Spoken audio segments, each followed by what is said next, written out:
Very early in the morning, the chief priests, with the elders, the teachers of the law, and the whole Sanhedrin reached a decision. They bound Jesus, led him away, and handed him over to Pilate. "Are you the king of the Jews?" asked Pilate. "You have said so," Jesus replied. The chief priests accused him of many things. So again Pilate asked him, "Aren't you going to answer? See how many things they are accusing you of." But Jesus still made no reply, and Pilate was amazed. Now it was the custom at the festival to release a prisoner whom the people requested.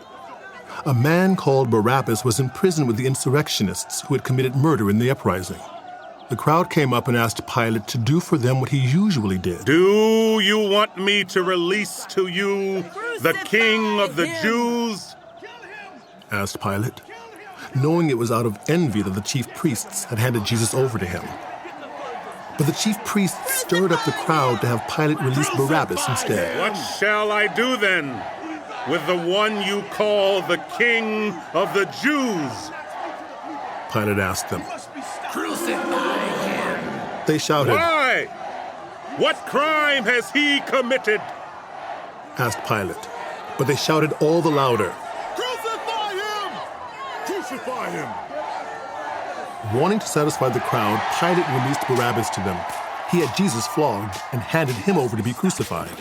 The soldiers led Jesus away into the palace, that is the praetorium, and called together the whole company of soldiers.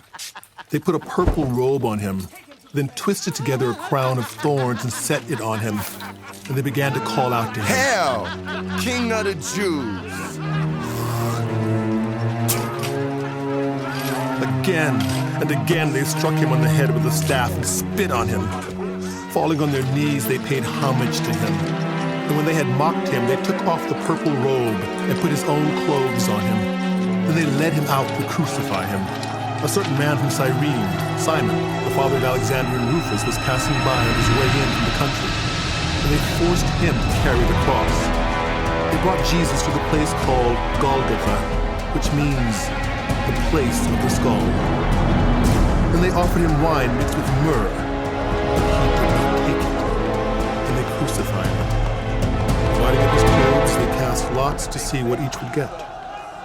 It was 9 a.m. when they crucified him. The written notice of the charge against him read, "The King of the Jews."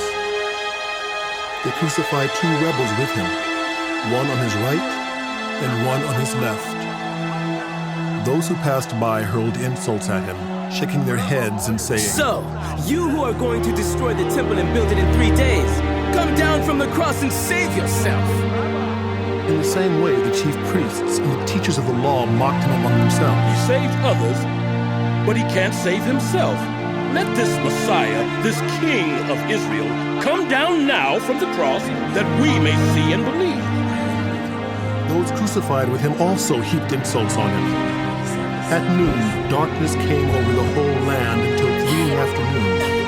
And at 3 in the afternoon, Jesus cried out in a loud voice,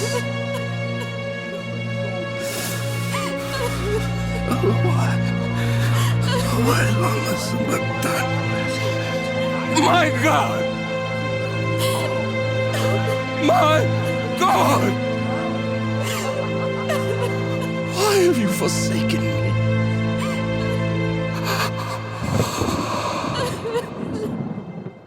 When some of those standing near heard this, they said, "Listen, he's calling Elijah."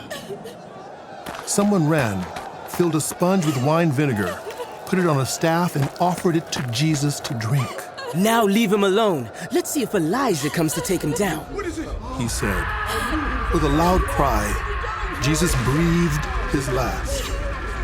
The curtain of the temple was torn in 2 from top to bottom. And when the centurion who stood there in front of Jesus saw how he died, he said, "Surely this man was the Son of God."